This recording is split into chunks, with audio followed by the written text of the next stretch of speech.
Did anybody ever hear that Governor Hochul loves quarantine camps? Anybody?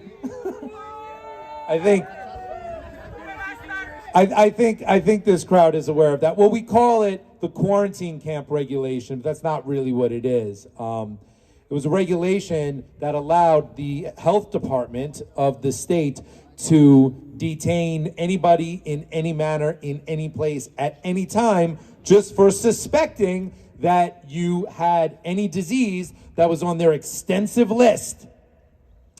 There was an attorney who challenged that regulation and won and beat it and got it struck down.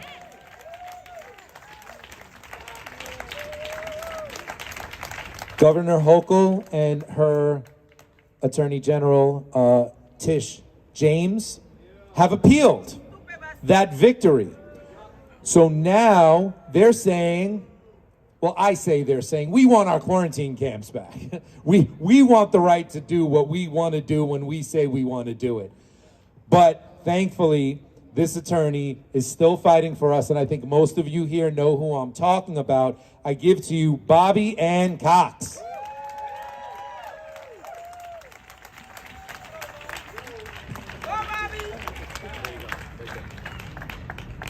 Hi, everybody. So great to see a crowd here in Albany. Yes, my name's Bobbie Anne Cox, and I did sue Governor Hochul last year. On behalf of a group of New York State legislators. So Senator George Borrello, Assemblyman Chris Tague, and Assemblyman Mike Lawler, who's now Congressman Mike Lawler, together with a citizens group, Uniting New York State. And we actually do have some flyers here today from Uniting New York State. We're gonna pass those around. The citizens group has been integral in trying to get the word out about this lawsuit because so many people do not know about this lawsuit. Mainstream media won't pick it up.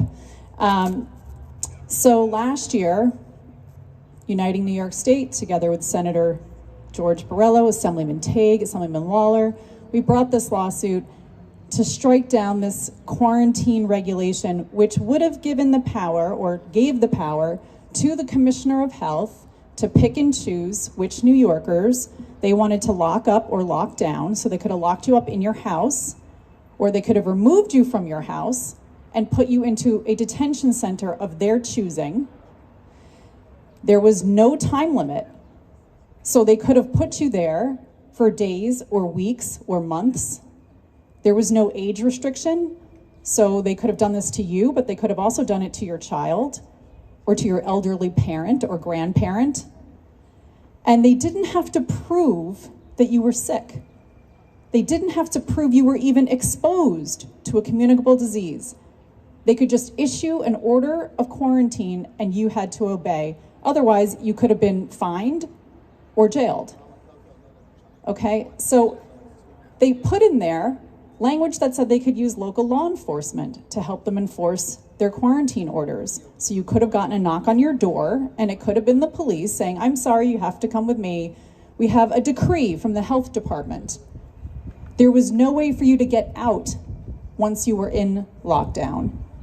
What I mean by that is last year when we were having oral arguments in front of the judge, he asked the Attorney General's office, he said, okay, let's say you take a family, let's say you put them into quarantine in a facility, a hospital, let's say. How do they get out? And there was a really heavy pause. And then the Attorney General said, well, I guess they could hire a lawyer and they could sue us. Okay? It's worse than guilty until proven innocent. It's worse. Okay? No rights. This reg gave the citizens no rights. So it conflicted with our existing New York State law. We have a law in New York, we've had it for 70 years, which is a quarantine law. Most states have one. And it says, this is what you do if you do have somebody who's a health threat to the public. They're not conducting themselves in a manner that's appropriate, right? They have some sort of terrible disease and they're spreading it all over to everyone. If you need to remove somebody like that from society, our 70-year-old law says how you do that. And it has steps that you have to follow called due process, okay? So they can't just come and take you if they think you have a disease. They have to first prove you have a disease. And not just that you have the disease, they have to prove that you have the disease and you're acting in an improper manner to protect those around you. There are a lot of other due process protections in that law, but the point is that this regulation conflicted severely with our law. It also conflicts with the Constitution. Agencies are in the executive branch. They're under the governor. They serve at the pleasure of the governor. They cannot make laws. They cannot make regulations that overrule laws. Unconstitutional, you can't do that. The reason for that is every 2 years here in New York State, we get to vote for our New York State senators and our New York State Assembly members. Those are the law-making bodies of our New York State government.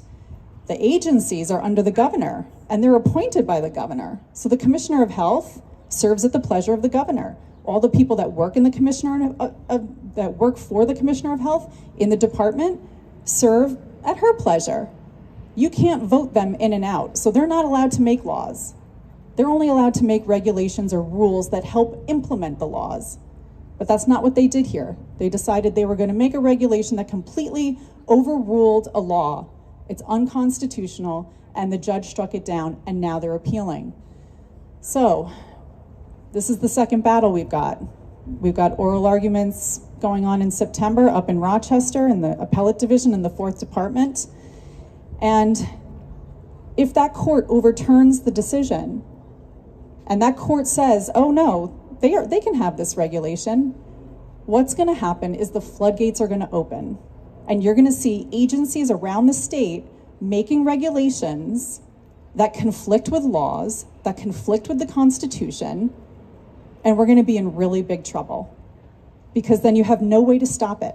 You can't vote them out next year. So it brings me to one of my big points of today's talk, and that is we need to change the leadership in this state. We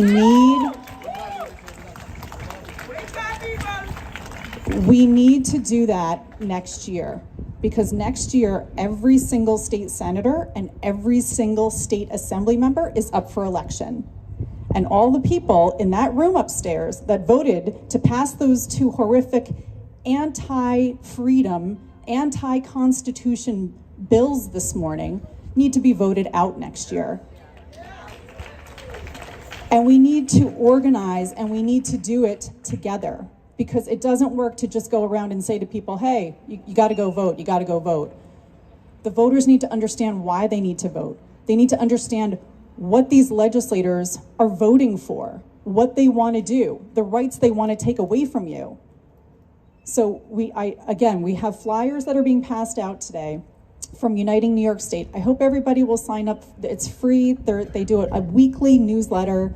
Sign up for Children's Health Defense. They send out a newsletter. Sign up for Teachers for Choice. It's like you have to stay informed, and then you have to get involved.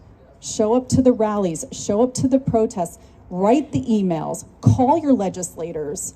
Send a handwritten letter in the mail.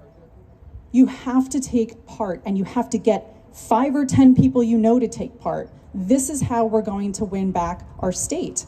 We cannot keep going on the defensive. You know, Mary Holland, it's fabulous that Children's Health Defense will take legal action if this bill passes, right? However, we can't keep playing whack-a-mole, right? Lawsuits take time, lawsuits take money, lawsuits take effort. And all the while, when you're fighting a lawsuit, the government is getting away with whatever atrocity it is that they gave themselves power to do. So people are getting injured in the process, right? Bravest for choice. We just heard about all of these firefighters that lost their jobs. Okay, because the government was overstepping. So if we had proper leadership, the government wouldn't overstep in the first place. If you had in leadership positions in government, people like you and me who think that, oh, we have rights, we have freedoms, we have a constitution, and they uphold it, you're not going to find yourself having to come to Albany and do rallies. You're not going to find yourself out of a job. You're not going to find yourself pulling your kids out of school and homeschooling them. You're going to have great leadership at the top. There are people like us that will run. We need to support them. We need to encourage them. We need to make sure that they win. Voter registration drives, volunteering for their campaigns. We have to do all of these things, and we have to start now. We can't wait until next year, then it's too late. The elections for this state, the senators and the assembly members, is November of 2025. Sorry, November of 2024, we're in 23. So so it's a year and a half away. We have to start now. So I hope everybody will take with them when they leave today the idea that you have the power to make a change. You are the change, but you need to be the change you want to see. Please get involved. Please get involved. If you want more information about my quarantine lawsuit, there is a website. It's unitingnys.com/lawsuit. There's a lot of information there, pictures, videos, photos, flyers. Please get involved. Please spread the word, and please stand up for your freedoms. Thank you.